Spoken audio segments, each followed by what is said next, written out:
Big boss Kannada season 12ರಲ್ಲಿ Rakshita Shetty secret room ನಲ್ಲಿ ಇದ್ದೆ ಅಂತ ಹೇಳಿದ್ದಾರೆ.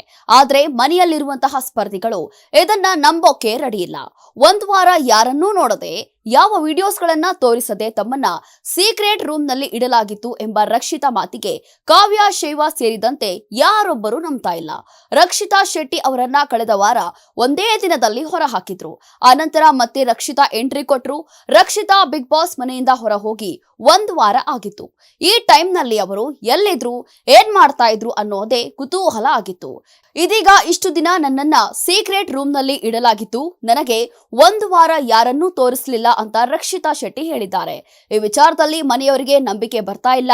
ಸಾಮಾನ್ಯವಾಗಿ ಸೀಕ್ರೆಟ್ ರೂಮ್ ನಲ್ಲಿ ಇಟ್ರೆ ಯಾರು ಯಾವ ರೀತಿಯಾಗಿ ಆಟ ಆಡ್ತಿದ್ದಾರೆ ಅನ್ನೋ ವಿಡಿಯೋಸ್ ಗಳನ್ನ ಅವರಿಗೆ ತೋರಿಸಲಾಗುತ್ತೆ. ಆದ್ರೆ ರಕ್ಷಿತಾಗೆ ಆ ರೀತಿ ಮಾಡಿಲ್ವಂತೆ. ಇದನ್ನ ಸ್ವತಃ ಅವರೇ ಹೇಳಿಕೊಂಡಿದ್ದಾರೆ. ಮದರ್ ಪ್ರಾಮಿಸ್, ನನಗೆ ನಿಮ್ಮ ಯಾವುದೇ ಒಂದು ವಿಜುವಲ್ಸ್ ಗಳನ್ನ ತೋರಿಸಿಲ್ಲ ಅಂತ ರಕ್ಷಿತಾ ಹೇಳ್ತಿದ್ದಾರೆ. ಆದ್ರೆ ಮನೆ ಮಂದಿ ಮಾತ್ರ ಇದನ್ನ ನಂಬ್ತಿಲ್ಲ.